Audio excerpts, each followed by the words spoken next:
দুই বাংলার জনপ্রিয় অভিনেত্রী রাফায়েত রাশিদ মিথিলা বর্তমানে অভিনয়ের পাশাপাশি সমাজকর্মী হিসেবে নিয়মিত কাজ করছেন। এছাড়া মাঝে মধ্যে গান গেয়েও বেশ আলোচনায় চলে আসেন তিনি। সম্প্রতি শিহাব শাহীনের পরিচালনায় আলোচিত ওয়েব সিরিজ সিন্ডিকেটের সিকুয়েল মাইসেলফ অ্যালোন স্বপনে নিপুণ অভিনয়ের মাধ্যমে বেশ আলোচনায় চলে এসেছেন তিনি। সিরিজটিতে মিথিলার শায়লা চরিত্রে দেখা যায় তাকে। ভিন্নধর্মী এই চরিত্রটি নিয়ে কেউ কেউ বলেছেন এটা মিথিলার দারুণ একটা ফিরে আসা, কেউ আবার মনে করছেন এটা মিথিলার টার্নিং পয়েন্ট।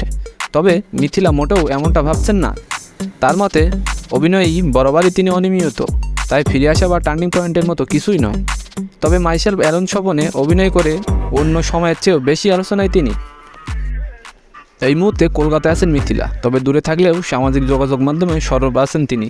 এই সিরিজের প্রচারণার নানান মাধ্যমে থেকে মিথিলার 3 মিনিট 52 সেকেন্ডের একটি ভিডিও ফাঁস হয়েছে, যা ইতিমধ্যেই নেট দুনিয়ায় ভাইরাল।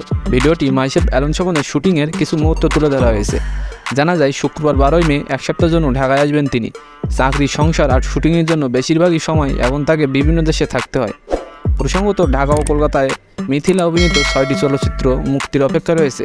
সেগুলো হলো নুলিয়াছড়ির সোনার পাহাড়, কাজল রেখা, জলে জলে তারা, মায়া, মেঘলা ও নীতিশাস্ত্র।